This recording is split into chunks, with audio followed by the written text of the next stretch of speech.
The air in the trauma bay was thick with the coppery scent of blood and the sterile sting of antiseptic, a frantic symphony of beeping monitors and shouted commands. At its center, a storm of controlled chaos, stood Dr. Alistair Finch, his handsome face a mask of strained authority.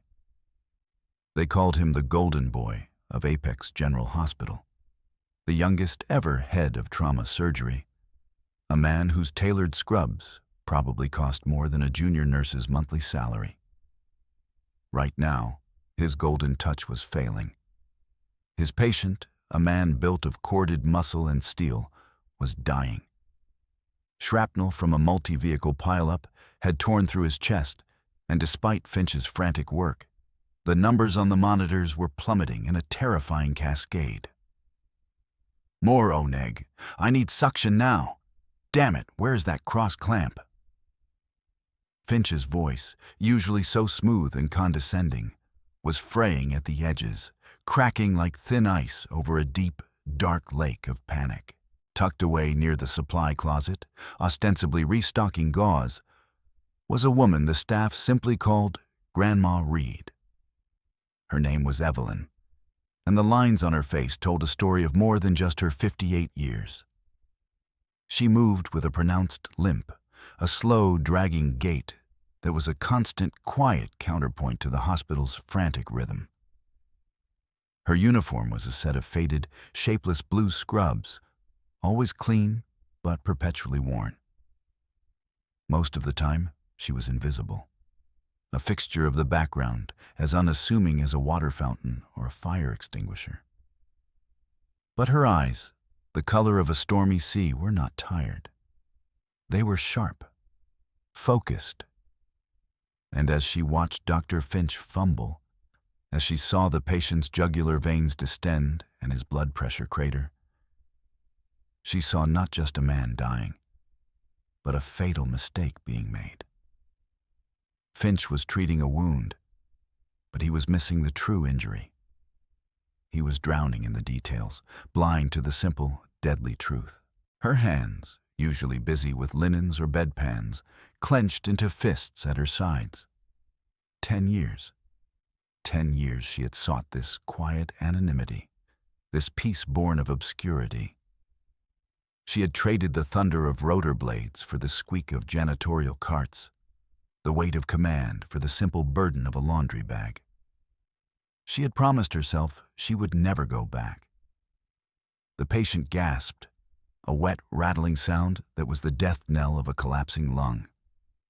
Finch cursed, his composure shattering completely. "He's in V-fib. Get the paddles." Evelyn Reed could stay silent no longer. A promise to herself was one thing. A dead soldier on her watch was another. Her voice, when it came, was not the soft, grandmotherly tone anyone at Apex General had ever heard. It was a blade, sharp, cold, and utterly commanding. "That's a tension pneumothorax. You're wasting time. He needs a needle, not paddles. Second intercostal space, mid-clavicular line, now." The entire trauma bay fell silent. Every doctor, every nurse, every resident turned to stare at the limping aide by the supply closet.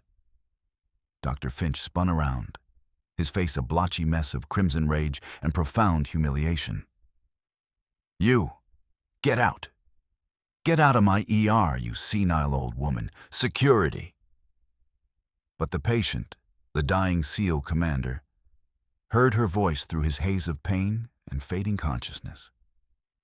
His eyes, barely open, flickered towards the sound.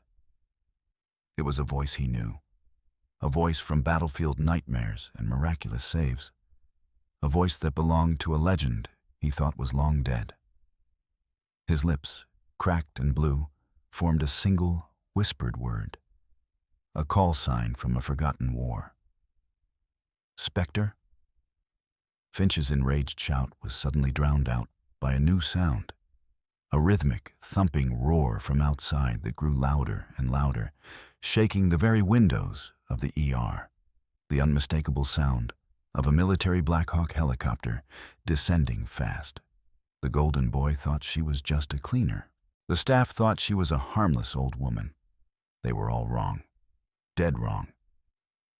And as the rotors beat the air outside, signaling the arrival of an authority far greater than a hospital board, Evelyn Reed knew her long, quiet war for peace was over.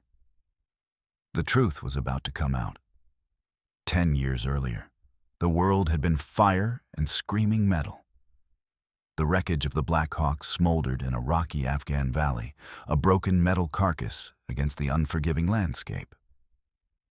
Inside, then Colonel Evelyn Reed had been trapped, her leg crushed beneath a twisted bulkhead. Around her, her team, the elite 75th Special Operations Medical Detachment, was wounded, disoriented, and bleeding out. The air was thick with the smell of jet fuel and ozone. Pain was a white-hot sun exploding behind her eyes, but she had walled it off, compartmentalized it into a box, and shoved it into a deep corner of her mind. There was work to do. With her one good leg for leverage and her hands, those impossibly steady hands, she had directed the rescue. She talked one young medic through applying a tourniquet to his own mangled arm. She diagnosed another's internal bleeding from 10 feet away, her voice cutting through the chaos with a surgeon's precision. "Sergeant Miller, pressure on Kowalski's abdomen now. Use your knee if you have to. Captain, find the morphine. Check my left pouch." For 2 hours, pinned and bleeding, she had commanded the scene, saving all 12 souls on board before the rescue birds arrived. The last person she allowed to be evacuated was herself. The leg was saved, but her career was not. The injury left her with a permanent limp and chronic pain, grounding her from the field operations that were her lifeblood. They offered her a desk job at the Pentagon, a command position behind a mountain of paperwork. They offered her medals, accolades, a comfortable retirement. She took the retirement. The Distinguished Service Cross felt like a tombstone. The legend of Spectre, the ghost surgeon who could pull life from the jaws of death in the worst places on Earth, was laid to rest. Evelyn Reed just wanted to disappear. She found her anonymity in the sprawling, polished halls of Apex General Hospital in a city where no one knew her name. She had sold her home, put her medals in a dusty box in a storage unit, and applied for the most invisible job she could find: patient care aide. Her references were sparse, her work history a carefully curated fiction. They saw a quiet, older woman with a limp, looking for a simple, steady job to carry her to Social Security. They saw exactly what she wanted them to see. Her days fell into a rhythm of quiet servitude. 4 a.m. wake-up, a slow, careful stretching routine for her protesting leg, the bus ride to the hospital, where she would change into the shapeless blue scrubs that served as her cloak of invisibility. Her world became a rotation of changing soiled bed sheets, emptying bedpans, delivering meal trays, and restocking supplies. She spoke little, smiled politely, and did her work with a quiet, unnerving efficiency that some found comforting and others unsettling. She was Grandma Reed, a harmless, slightly sad figure shuffling through the corridors. She learned the hospital's ecosystem from the bottom up. She knew which nurses were kind, which doctors were patient, and which ones were monsters. At the very top of that last list was Dr. Alistair Finch. She had observed him for months. He possessed a brilliant technical skill, a surgeon's hands guided by a photogenic memory of medical textbooks. But there was no soul in his work. He saw patients as puzzles, diseases as opponents, and his staff as instruments, some sharp, some dull, all disposable. Her first direct observation of his cruelty came on a Tuesday. A young nurse, Chloe, barely a year out of school, was struggling to get an IV line into a dehydrated, elderly patient. Her hands were shaking under Finch's cold, impatient stare. "Are you incapable of performing this basic task, nurse?" Finch had said, his voice low but carrying in the quiet room. Or did you simply buy your degree online? Chloe flushed, her eyes welling with tears. I'm sorry, doctor. His veins are just very collapsed. Excuses are the currency of the incompetent. Finch snapped. He snatched the needle from her hand, pushed her aside with his hip, and sunk the line in a single, flawless, and unnecessarily aggressive motion. The elderly patient winced. Finch didn't notice or care. He dropped the used catheter sheath onto the floor. Clean that up, he said, not to Chloe, but to Evelyn, who had been silently replacing the water pitcher in the corner. He didn't even look at her. He just assumed it was her job. Evelyn met Chloe's humiliated, apologetic gaze with a calm, unreadable expression, bent down with a soft grunt of pain from her leg, and cleaned up the doctor's mess. That night, alone in her small, sparse apartment, she took a small, heavy object from a worn leather pouch. It was a challenge coin, its edges smoothed from years of handling. On one side was the insignia of the 75th SODM. On the other, an engraving of a spectral figure holding a caduceus with a single word underneath, Spectre. She rolled the cold metal between her thumb and forefinger. The coin was a promise she had made to the men and women she'd served with, a symbol of a bond forged in blood and sacrifice. Here, in this sterile political world, it felt like a relic from another lifetime, a key to a door she had locked and sworn never to open again. The weight of it in her hand was the only thing that felt real. The first real confrontation was inevitable. It arrived in the form of a code blue, a sudden cardiac arrest on the 4th floor surgical ward. The overhead announcement was sharp, electric, a jolt to the hospital's placid afternoon routine.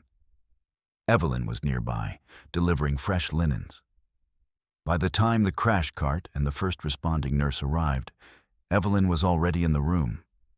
The patient was a large man, post-op from an abdominal surgery, his face turning a dusky blue. The nurse, a nervous resident named Patel, fumbled to attach the defibrillator pads. Evelyn's training, buried under a decade of self-imposed silence, surged to the surface. She didn't think, she reacted. She saw the man's thick neck and his position on the bed. Tilt his head back further. Jaw thrust maneuver, she said, her voice quiet but firm. The nurse, panicked, looked at her blankly. Evelyn moved, her limp forgotten for a split second.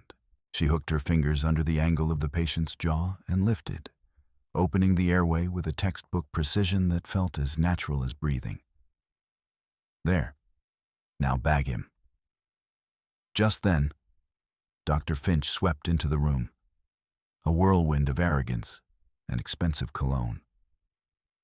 He saw the scene, the resident, the crash cart, and the cleaning aide with her hands on his patient. His eyes narrowed into slits of pure fury. What in God's name do you think you're doing? He snarled, his voice a whip crack in the tense room. He physically shouldered Evelyn away from the bedside. Get your filthy hands off my patient. Evelyn stumbled back, her bad leg giving a painful throb. She said nothing, her face a stoic mask. Finch took over, his movements fast and aggressive.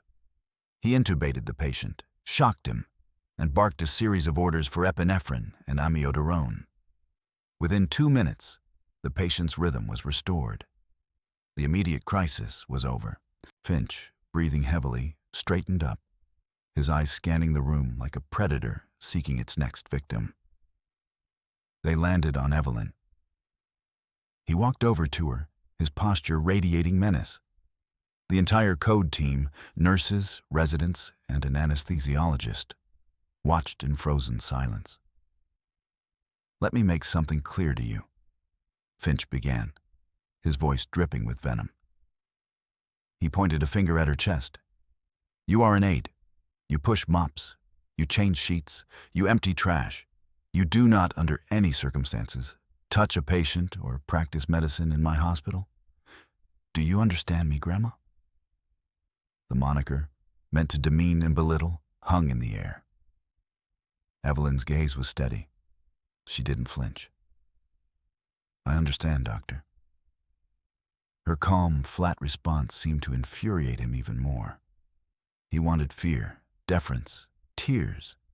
He was getting nothing. He looked around, needing to re-establish his dominance. His eyes fell on a tray of unused supplies the resident had knocked over in the initial panic. A saline bag had burst, creating a small, clear puddle on the gleaming linoleum floor. Finch pointed at the puddle. "There's a mess. That's your domain. Clean it up." It wasn't a request. It was a public execution of her status, a ritual humiliation for the entire staff to witness. He was putting the old woman back in her place.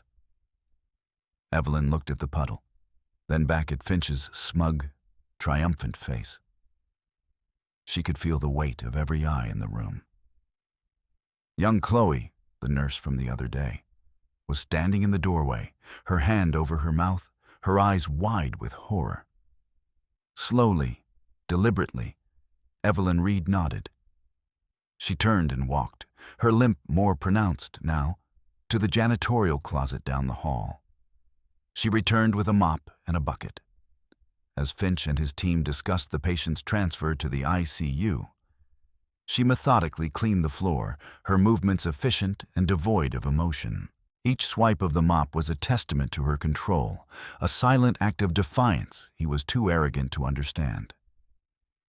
He had won the battle in his mind, but as she worked, her right hand, hidden from view, closed around the worn challenge coin in her pocket. The cold metal was an anchor in a sea of indignity.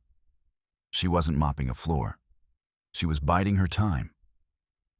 Dr. Finch, having tasted blood, was not satisfied.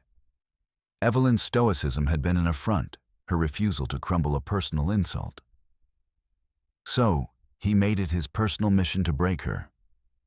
His cruelty, once a byproduct of his arrogance, now became focused and deliberate. It was a campaign. He began by seeking her out. He would discover tasks that were left undone. A full trash can in an on-call room, a smear on a window in the waiting area. And hunt her down personally to demand she handle it, always in front of other staff. "Grandma Reed, your services are required. A matter of great importance," he would say with a theatrical sneer, before leading her to clean a coffee spill. The name stuck. Soon, younger residents and impressionable nurses, eager to stay on Finch's good side, started using it. Ask Grandma Reed to get more pillows. Tell Grandma to take care of the mess in trauma too. Each utterance was a small cut, another layer of humiliation designed to strip away her identity and reduce her to a caricature. One afternoon, Chloe found Evelyn in the linen closet, carefully folding sheets with a precision that seemed almost military. Chloe's face was creased with worry.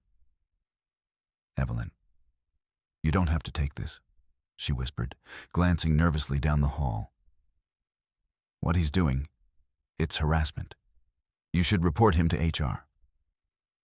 Evelyn placed a perfectly folded sheet on a stack. Her movements were calm, economical. "Human Resources is a department that protects the hospital from liability, Chloe. It does not exist to protect the staff from the powerful. Dr. Finch's father is a major donor and sits on the board. Who do you think they will protect?" "But it's not right," Chloe insisted, her voice trembling with youthful indignation.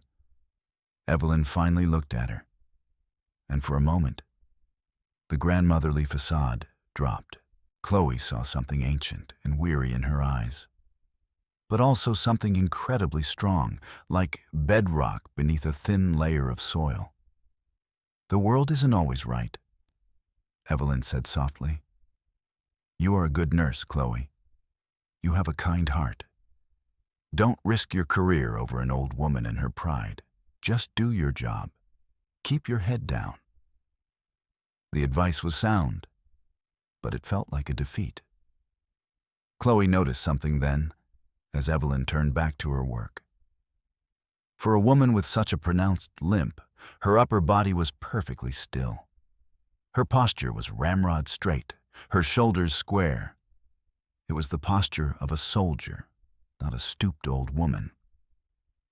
It was a small, discordant detail, a crack in the carefully constructed persona. The escalation reached its peak a week later. It was payday, and Evelyn's check was not among the others. When she inquired with the unit administrator, a perpetually flustered man named Davies, he shuffled some papers and avoided her gaze. Ah, yes, Mrs. Reed. There seems to have been an issue with your time card. Dr. Finch reported that you left several hours early on 3 separate days last week. Evelyn's blood ran cold. It was a lie, a blatant fabrication. That's incorrect, she stated, her voice even. I worked my full shifts. Well, Davies said, wringing his hands, it's your word against the department heads. We'll have to launch an inquiry, which could take weeks. I'm afraid we have to hold your pay until it's resolved. At that exact moment, Dr. Finch walked past the administrator's desk. He paused, a cruel smirk playing on his lips. Having some trouble, Grandma? He asked, his voice oozing false sympathy. He leaned closer, his voice dropping to a conspiratorial whisper only Evelyn and Davies could hear. This is how it works. You are nothing. I am everything. I can make your life a living hell, or I can make it disappear entirely. He tapped his temple.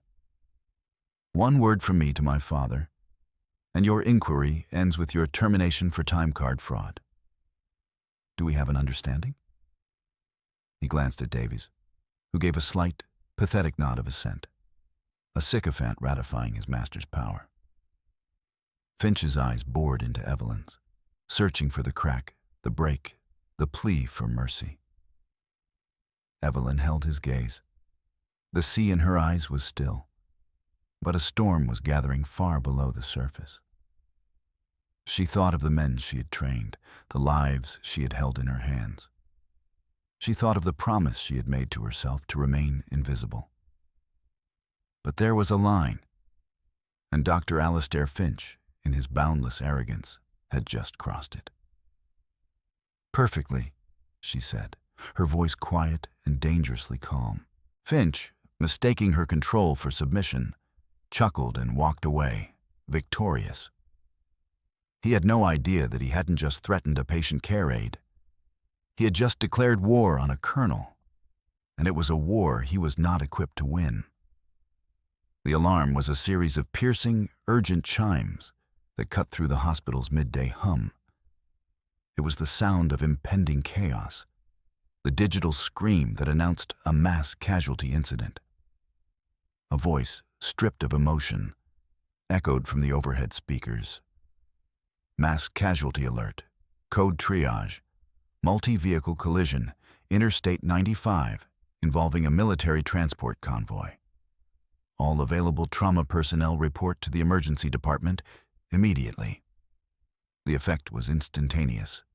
A jolt of adrenaline shot through the building. Hallway conversations stopped mid-sentence.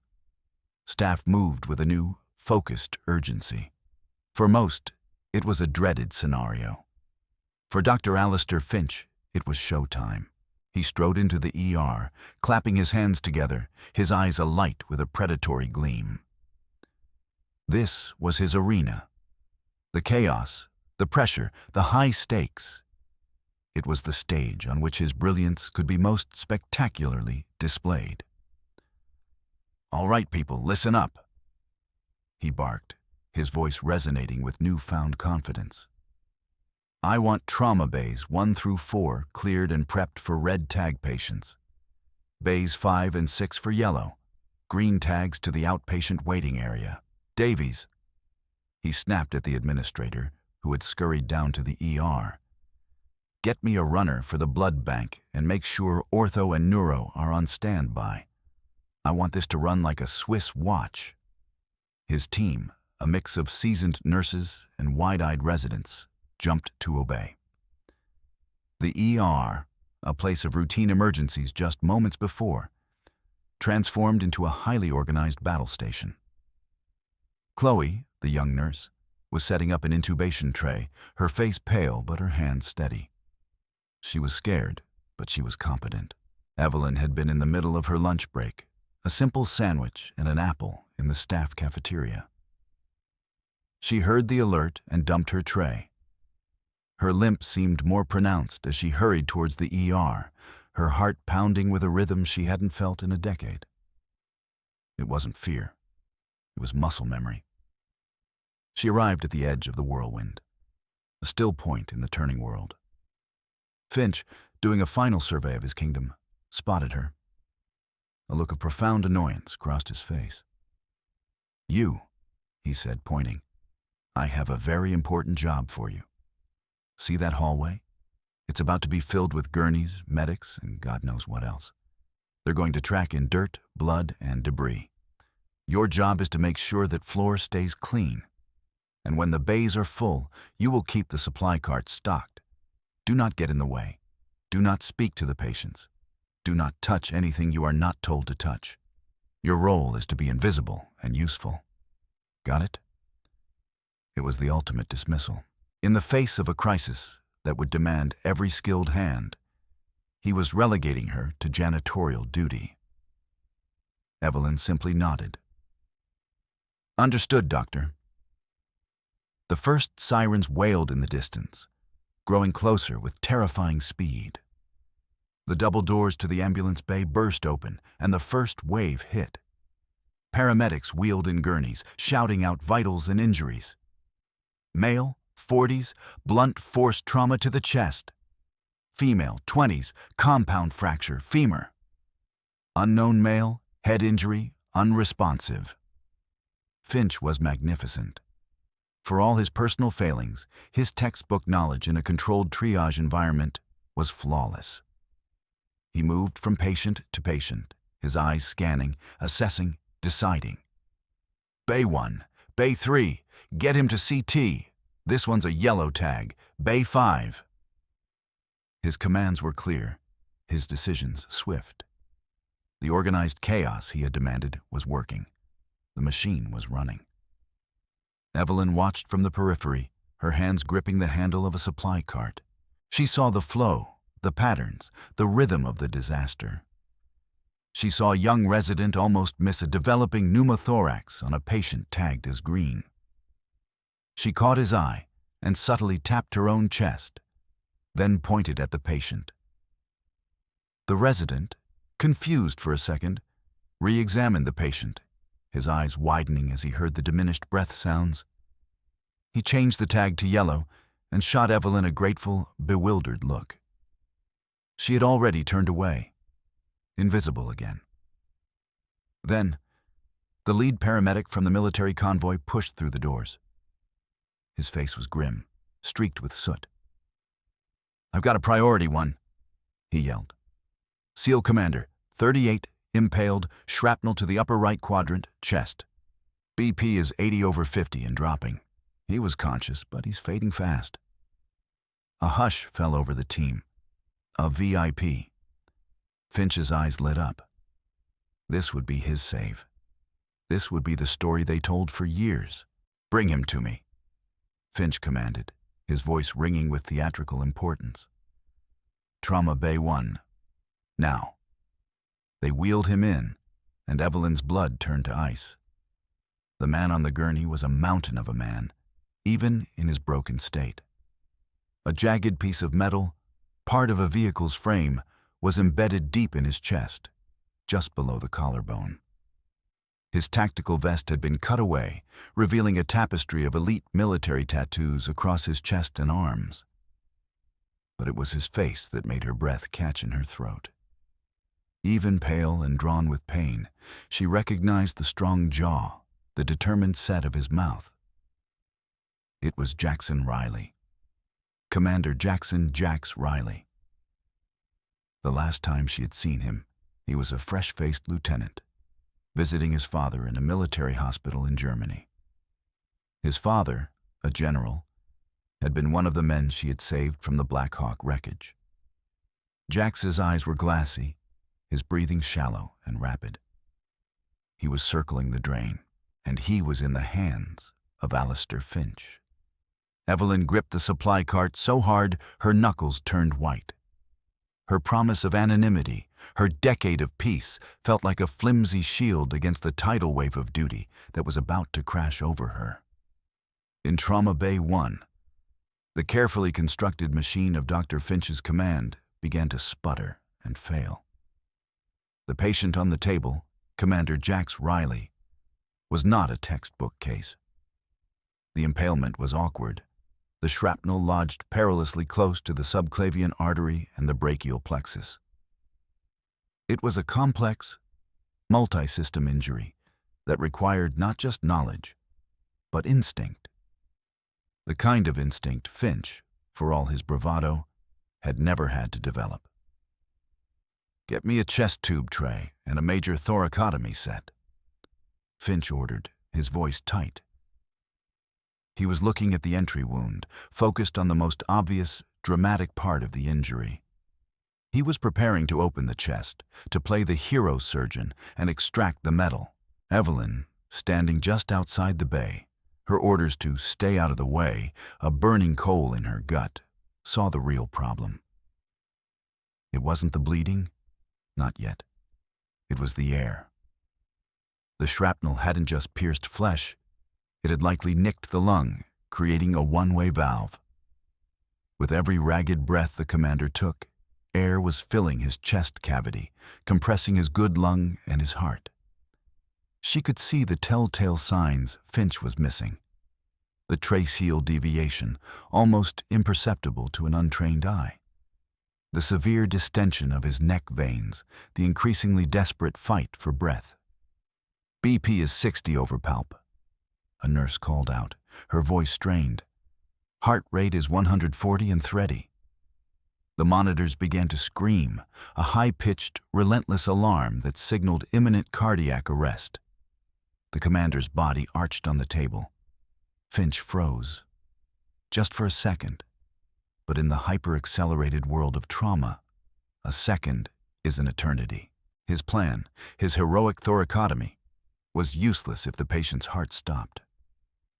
The alarms were shrieking at him, the nurses were staring at him, and the neat, orderly puzzle had just exploded in his face. The blood drained from his face, leaving a pale, sweaty mask of panic. "What's happening? Why is he crashing?" he stammered, looking at the monitor as if it had personally betrayed him. "Charge the paddles to 200. It was the moment. The breaking point. 10 years of silence versus a man's life. For Evelyn Reed, it was never a choice. She moved. Her limp was gone, replaced by a fluid, economical gait that ate up the distance to the bay in 3 quick strides. She didn't run. She flowed, a river breaking its dam. "Paddles won't do a damn thing," she snapped, her voice tearing through the chaos. It was the voice of Colonel Reed, the voice of Spectre. Low, resonant, and absolute. She snatched a 14-gauge angiocath from a startled Chloe's tray. It was the largest bore needle on the cart. "It's a tension pneumo, you idiot. He's got seconds." Finch spun on her, his face a mask of disbelief and rage. "I told you to get out. Security." She ignored him. Her focus was entirely on the patient. Her left hand palpated the commander's chest, her fingers finding the space between the second and third ribs with an instinct born of 1,000 field diagnoses. Second intercostal space. Mid-clavicular line, she muttered, more to herself than anyone else. The words a familiar, comforting catechism. "Don't you dare touch him!" Finch shrieked, reaching for her. He was too slow. Evelyn moved with a speed that defied her age and her injury. She uncapped the needle, braced her hand, and with a single, decisive thrust, plunged the 3-inch catheter into Commander Riley's chest. There was a sudden, distinct hiss, the sound of trapped, high-pressure air escaping the thoracic cavity. It was the sound of a life being saved. On the monitor, the numbers, which had been flatlining, miraculously reversed their death spiral. The heart rate began to slow. The blood pressure ticked upward. The terrifying alarm fell silent, replaced by the steady, rhythmic beep of a stabilizing heartbeat. Commander Riley took a deep, shuddering breath, the first real breath he had taken in minutes. The trauma bay was utterly, profoundly silent. Every single person, doctors, nurses, residents, stood frozen, staring. They had just witnessed a patient care aide, a limping old woman they called Grandma, perform a life-saving invasive procedure with the speed and confidence of an elite surgeon, countermanding the head of the department and snatching a man's back from the brink of death. Evelyn pulled the needle out, leaving the life-saving catheter in place, and taped it down with a practiced efficiency. She stood up straight, her hands, now smeared with a small amount of the commander's blood, falling to her sides. The silence was broken by Finch. His face was no longer pale with panic, but a deep, mottled purple of pure, unrestrained fury. This was not just insubordination. It was a public evisceration of his authority, his competence, his entire identity. She hadn't just saved a patient. She had destroyed him. He lunged forward and grabbed her arm, his fingers digging into her flesh like talons. "You're fired!" he screamed, his voice raw and unhinged. Spittle flew from his lips. "You are finished. You will never work in a hospital again. Security! Get this woman out of my ER, now!" 2 burly security guards, their faces grim and uncertain, moved toward Evelyn. They had heard the screaming, seen the confrontation, but the context was a confusing blur. Their job was to respond to the summons of a department head. Chloe, her face streaked with tears of shock and relief, instinctively stepped in front of Evelyn, a small, defiant shield. "Stop, she just saved his life," she pleaded. "Get out of the way, nurse, or you're fired too." Finch bellowed, his eyes wild. He was a king whose throne had just been dynamited beneath him. The hospital administrator, Davies, came scurrying into the bay, his face a mess of panic and obsequiousness. He saw the stabilized patient, the furious department head, and the insubordinate aide. His political instincts, honed by years of appeasing the powerful, kicked in instantly. "Dr. Finch is right," Davies declared, his voice high and reedy. "This is an outrageous breach of protocol, a gross violation of hospital policy. Ma'am, you need to come with these officers right now." He was already calculating how to frame the incident report to protect Finch, and by extension, his own career. The guards gently but firmly took Evelyn by each arm. She did not resist. Her face was calm, her stormy eyes fixed on some distant point only she could see. She had done what she had to do. The consequences were no longer in her hands. She had saved the soldier. That was the mission. The rest was just noise. As they began to lead her out of the trauma bay, past the stunned faces of the entire ER staff, the main entrance doors burst open with such force that they slammed against the walls. 2 men in the crisp, dark uniforms of military police entered first, their sidearms holstered, but their presence radiating an unyielding authority. They took up positions on either side of the door, their eyes scanning the room. Between them strode a figure that commanded instant silence and awe. He was a man in his late 60s, tall and ramrod straight, his hair silver, his face a roadmap of hard-won command. On the shoulders of his immaculate Army Class A uniform were 4 silver stars. It was General Marcus Thorne, the chairman of the Joint Chiefs of Staff, the highest-ranking military officer in the United States Armed Forces. The general's eyes, sharp and intelligent, swept the room, taking in the scene with a glance. He saw the organized chaos, the gurneys, the blood, and then he saw the patient in Trauma Bay 1. His face tightened. "Commander Riley," he said, his voice a low baritone that cut through the lingering tension like a hot knife through butter. He started toward the bay, his aide, a young major, trailing behind him. Finch, seeing the stars on the general's shoulders, immediately saw an opportunity to salvage his reputation. He stepped forward, trying to reassume his air of authority.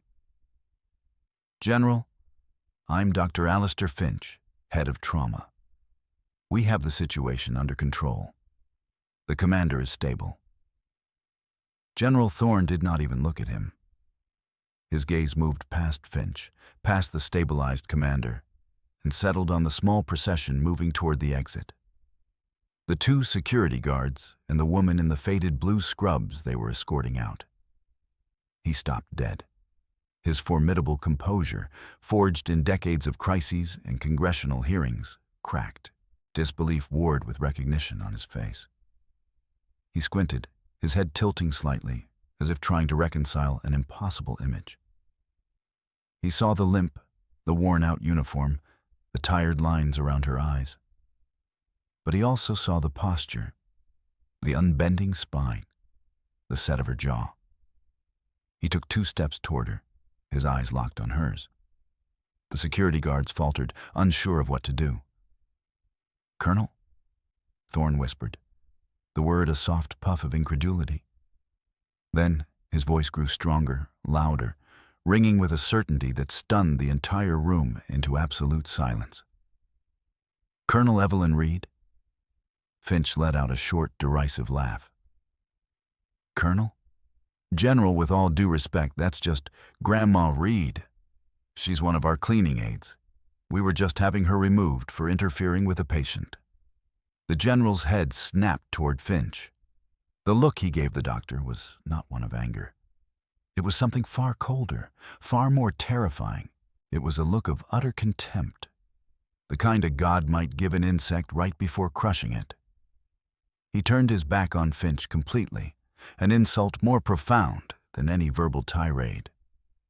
He walked directly to Evelyn, his polished black shoes clicking on the linoleum. The security guards released her arms and backed away, as if she had suddenly caught fire. General Thorne stood before her, his eyes searching hers, a decade of questions in his gaze. "Evie," he said, his voice now filled with a deep, raw emotion. "My God, we thought you were dead." The silence in the emergency room was absolute, a sacred vacuum where the only sound was the steady, life-affirming beep of Commander Riley's heart monitor. Every eye was fixed on the 4-star general and the limping aide. Finch, still reeling from the general's dismissal, scoffed again, a desperate attempt to reclaim the narrative. "This is absurd. There must be some mistake, General. This woman changes bedpans for a living. Her name is Evelyn Reed. She's a low-skilled employee." General Thorne didn't even grant him a glance. His entire world had narrowed to the woman standing before him. He gestured to his aide, the young major, who stepped forward holding a thick, leather-bound portfolio stamped with classification markings. "Mistake?" the general said, his voice dangerously soft as he took the file. "The only mistake made in this room today, Doctor, was your assumption that you were the most qualified person here." He opened the file.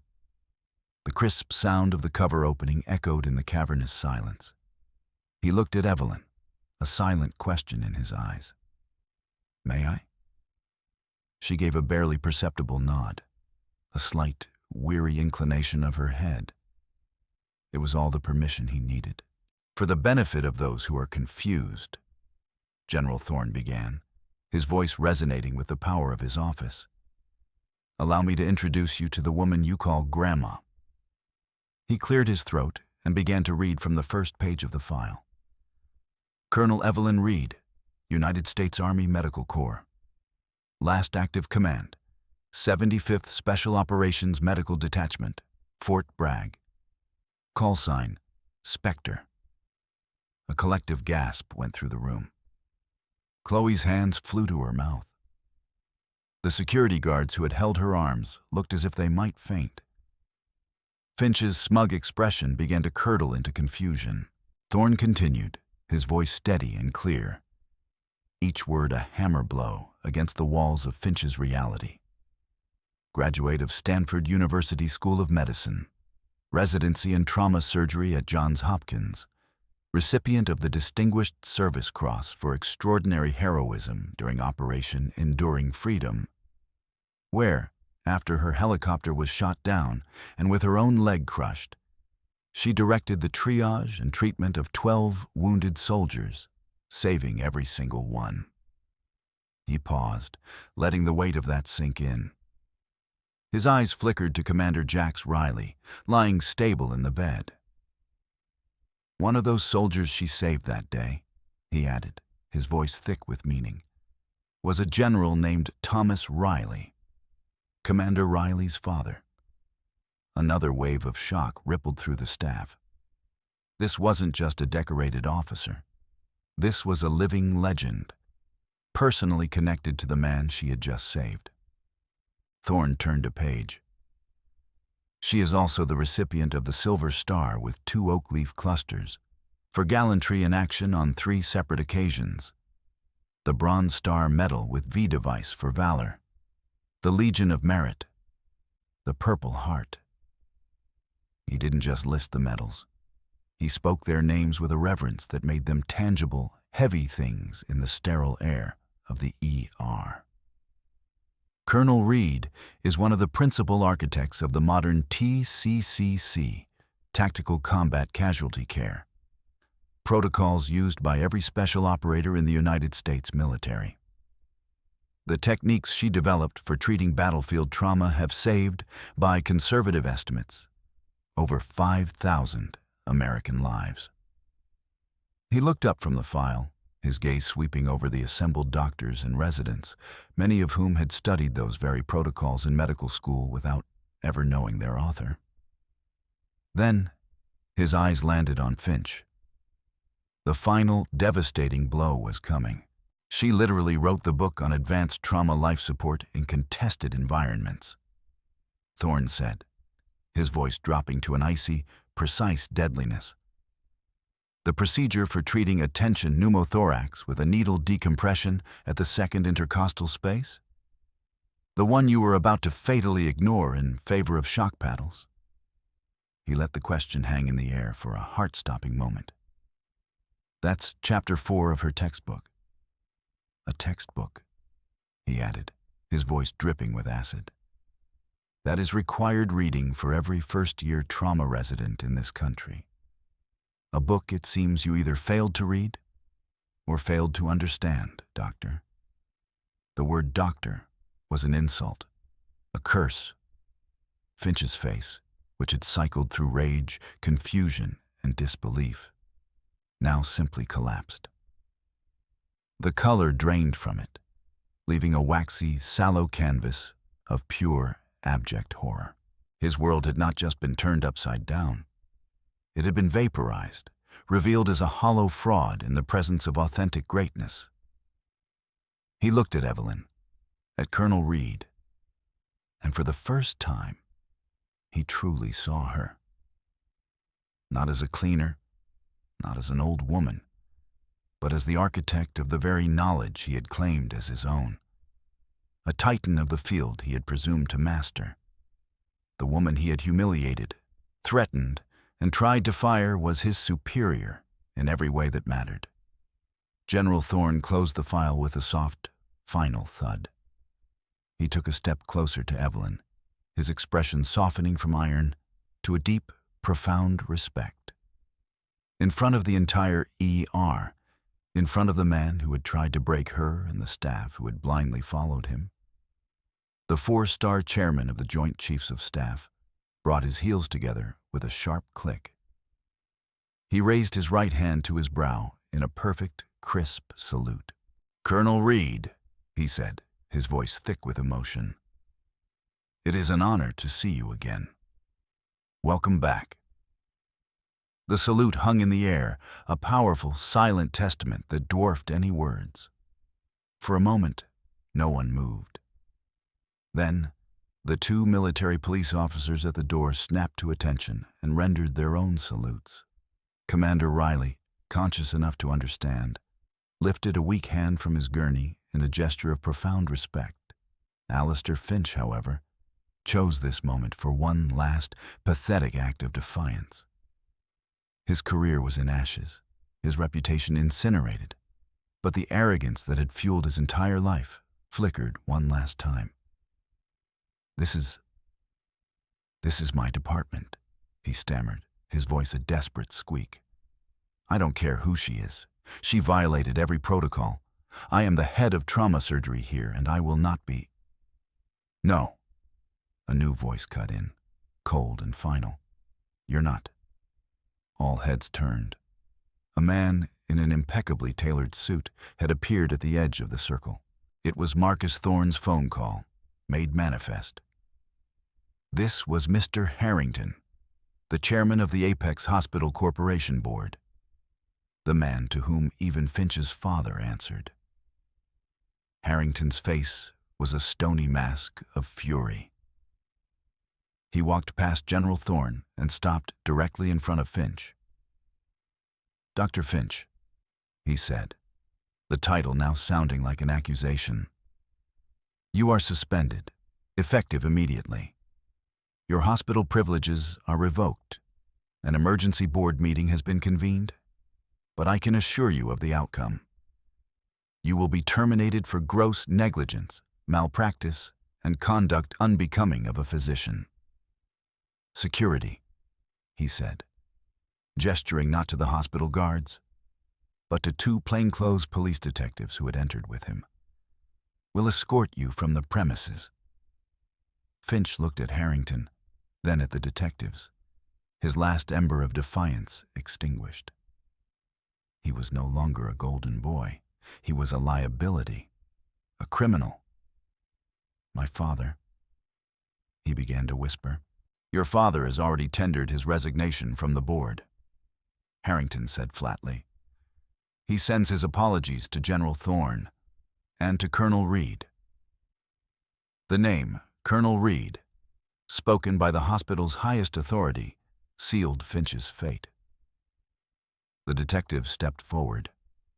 One of them began to read him his rights in a low, monotone voice. "You have the right to remain silent." The sound of the Miranda warning being read to the once untouchable Dr. Finch was the starting pistol for the ER's emotional release. It began with Chloe, a single, sharp clap. Then another nurse joined in, and another. Within seconds, the entire emergency department staff, the same people who had witnessed Evelyn's humiliation, erupted in a wave of thunderous applause. It was for Evelyn. It was for the triumph of competence over cruelty. It was a cathartic roar of justice, washing away months of fear and resentment. Davies, the sycophantic administrator, began to sweat profusely. He approached General Thorne, his hands fluttering nervously. "General, I had no idea.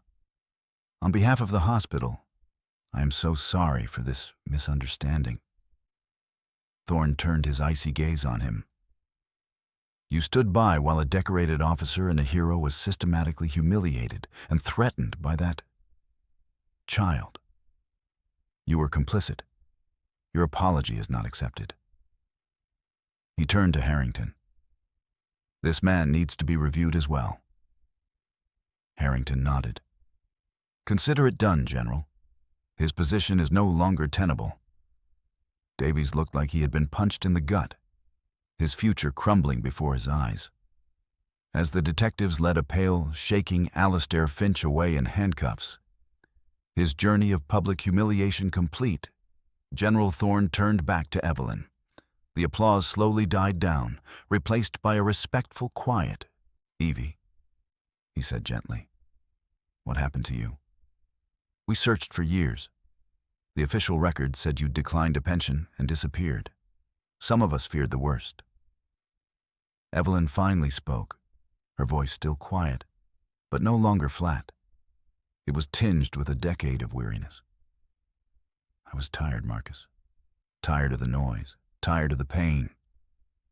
I just wanted quiet." She looked around the ER, at the faces of the people she had worked alongside, who were now looking at her with a mixture of awe and shame. "I found it here, for a while." "Your quiet days are over, Colonel," Thorne said with a sad smile. "The world needs you. I need you. We're opening a new Joint Service Advanced Trauma Research Center at Walter Reed. A place to teach the next generation. It needs a director, someone with vision, experience, and the guts to do what's right, no matter the cost." He didn't need to ask. It was an order, a plea, and an offer of redemption all in one. Evelyn looked at Chloe, who was beaming with tears in her eyes. She looked at the stabilized Commander Riley, who owed her his life. She looked at the space where Dr. Finch used to stand. Her quest for anonymity had been a form of hiding. But she wasn't a person who hid. She was a person who saved. A slow smile touched her lips for the first time in what felt like an eternity. "When do I start, General?" 6 months later, the sun streamed through the floor-to-ceiling windows of a gleaming new facility. The glass and steel building was the architectural opposite of the dusty, blood-soaked tents where Evelyn Reed had done her best work. A polished granite sign out front read, "The Colonel Evelyn Reed Center for Advanced Trauma Medicine." Inside, Evelyn stood at a podium, addressing a crowd of dignitaries, military brass, and a new generation of bright-faced medical residents.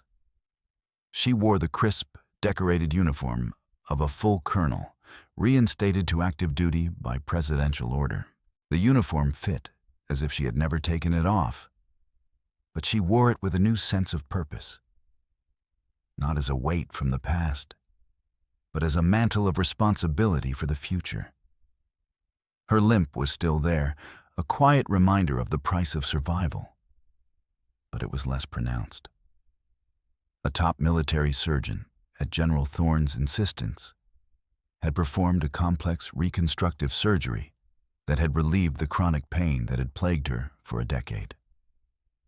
"True strength," she said, her voice calm and clear, resonating through the auditorium, "is not found in authority, or titles, or the volume of one's voice. It is found in competence, in compassion, and in the courage to intervene when you know something is wrong, regardless of the personal cost." In the front row, General Thorne nodded, his face filled with pride. Beside him sat Commander Jax Riley, his arm in a sling, but his face full of life and gratitude. He had made a full recovery and was slated to return to his unit in a month. And among the new residents, her eyes shining with admiration, was Chloe. Evelyn had personally sponsored her for a position in the new center's highly competitive residency program. Evelyn was no longer invisible. She was a leader again, a teacher, a mentor. She had found a new kind of peace, not in the silence of anonymity, but in the purposeful sound of lives being saved and knowledge being passed on. Her days were long, filled with meetings, lectures, and consultations. But they were fulfilling in a way that changing bedpans never could be. She was home. The karma of the universe she had found was as precise as a scalpel. The reckoning for Dr. Alistair Finch had been swift and total. Stripped of his medical license for life, facing a mountain of civil lawsuits and disowned by a father desperate to salvage the family name. He had spiraled. The last Evelyn had heard, a quiet report from one of General Thorne's aides, was that Finch had been spotted working as a commission-only salesman for a company that sold discount medical supplies. He was reportedly driving a battered sedan, his tailored suits replaced by a cheap, ill-fitting polyester blazer. They said the arrogance was gone from his eyes, replaced by a haunted, bitter emptiness. He had gone from the head of trauma to a man who had to beg for appointments with low-level purchasing managers, the very kind of people he once would have disdained and discarded. As for Davies, the administrator, he was fired for his role in covering up Finch's long history of staff abuse. He was last seen applying for a mid-level management position at a rural nursing home, his career at Apex General a permanent black mark on his resume. Later that evening, after the dedication ceremony, Evelyn stood alone in her new office overlooking the Potomac River. The lights of the Capitol glittered like a field of scattered diamonds. She reached into her pocket and pulled out the old challenge coin. It felt different in her hand now. Not a secret burden, but a proud link to her past and a compass for her future. She was Spectre, the ghost who walked the battlefield. But she was also Colonel Evelyn Reed, the woman who had come back from the shadows to teach others how to hold the line between life and death. She placed the coin on her new desk, not to be hidden, but to be displayed, a silent, gleaming promise to all who entered. Competence and character were the only ranks that truly mattered here. If this story of justice and vindication touched your heart and reminded you that true worth often lies hidden, please smash that like button. Our goal is to reach 100,000 likes on this video, and every single click helps our channel grow and bring more stories like this to you. If you haven't already, make sure you subscribe to the channel and hit that notification bell so you never miss a new tale of karma and triumph. Share this with someone who knows what it feels like to be underestimated. And tell me in the comments below, what was the most satisfying moment of Dr. Finch's downfall for you? I read all your comments and love hearing your thoughts. Thanks for watching, and we'll see you in the next story.